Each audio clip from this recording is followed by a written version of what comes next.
2 నిమిషాలు చూద్దాంరా, వీడేమన్నా వదులుతాడేమో చూద్దాం. వీడెక్కడ వదులుతాడు రా?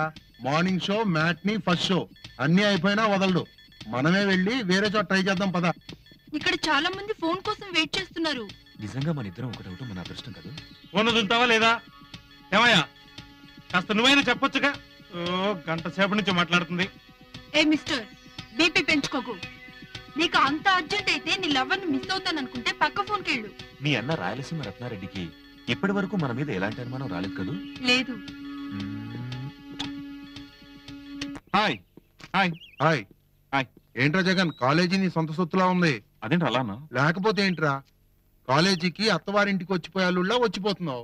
నువ్వెంత క్లవర్ స్టూడెంట్ అయినా కాలేజీకి అటెండెన్స్ కూడా ముఖ్యం అమ్మా. రోడ్డు మీద రాగానే నువ్వేంటే నీ చూపులేంటో అంతా చూస్తున్నావురా. నేనేం చేస్తున్నారా? క్షమించడం తప్పు నేనేం చేయలేదే. మగాడి కోసం ఎదురు చూసే అమ్మాయిని నేను టచ్ చేస్తున్నాను అంతే. ప్రేమిస్తే ఒకే అమ్మాయిని ప్రేమించు, ఆ అమ్మాయి కోసమే జీవించు, ఆ అమ్మాయి కోసమే మరణించు. మేమంతా సంతోషిస్తాం. ఓహో, మీరేం చెప్పదలుచుకున్నారో నాకు అర్థమైందిరా. నేనేం నా రెస్పాన్సిబిలిటీస్ మర్చిపోలేదు. స్టూడెంట్ లైఫ్ లో జస్ట్ ఒక హాబీలా ఫాలో చేస్తున్నాను అంతే. అమ్మాయి కనిపిస్తే చాలు ఐస్ అయిపోతాడు. నువ్వు చెడిపోయావని మేము అనం, చెడిపోతావేమోనని హెచ్చరిస్తున్నాం. నీలాంటి మంచి స్నేహితుని దూరం చేసుకుంటామని మా భయం. మన మీద అమ్మ నాన్న చాలా ఆశలు పెట్టినారా, వాడిని మనం న్యాయం చేయాలా? అదరా రండిరా, వాడిని ఆలోచించుకుని ఉండి.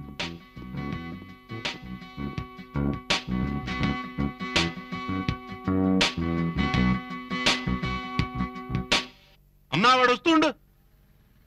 ఆపరావాడిని. ఆగమే. ఏం పేరు నీకు? శివ. మా అంజలి నువ్వేనా ప్రేమిస్తుంది? అవును. తీసుకెళ్ళండి పక్కే. తీసుకెళ్ళండి.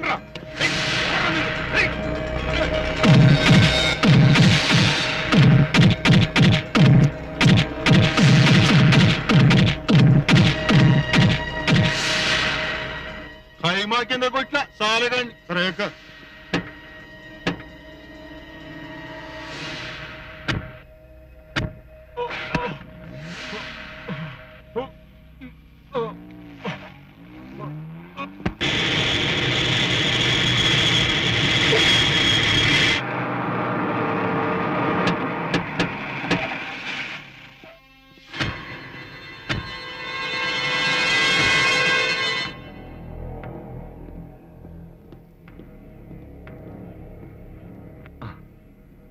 ఎలా ఉంది నీ ఆరోగ్యం? ఓకే, బాగానే ఉంది.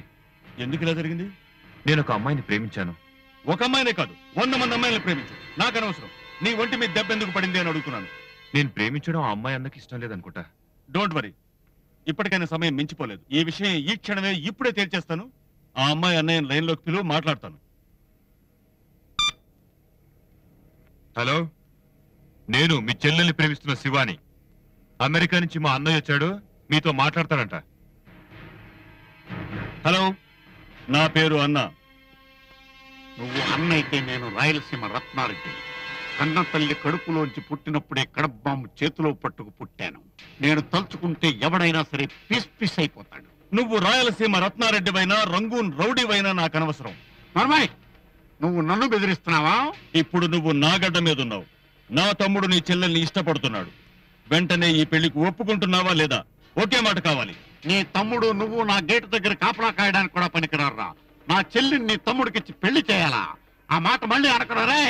నా గేటు దగ్గర గోర్ఖా వింటే వాడే స్వయంగా వచ్చి నిన్ను కొడతాడు. వేధవ్వా, కొడతావో కొట్టించుకుంటావో, నువ్వు నీ వాళ్ళు నా ముందు నిలబడితే అప్పుడు చూపిస్తాను నా పవర్ ఏంటో. నువ్వు చార్మినార్ సెంటర్ లో తొడగొట్టినా భయపడ్ను, గోల్కొండ దగ్గరికి రమ్మన్నా భయపడ్ను.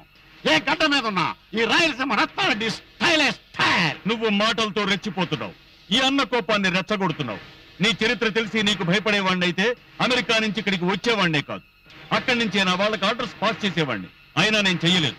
ఎందుకో తెలుసా? నా తమ్ముడు సుఖమే నాకు ముఖ్యం.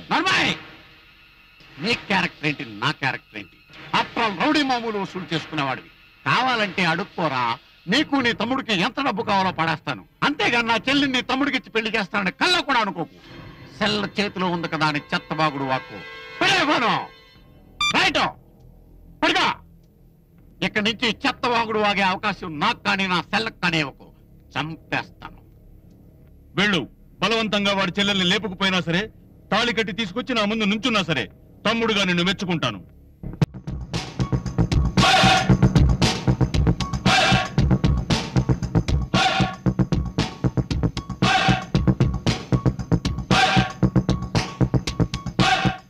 ఎవడ్రా వాడు? శివాగాడి దోస్త్.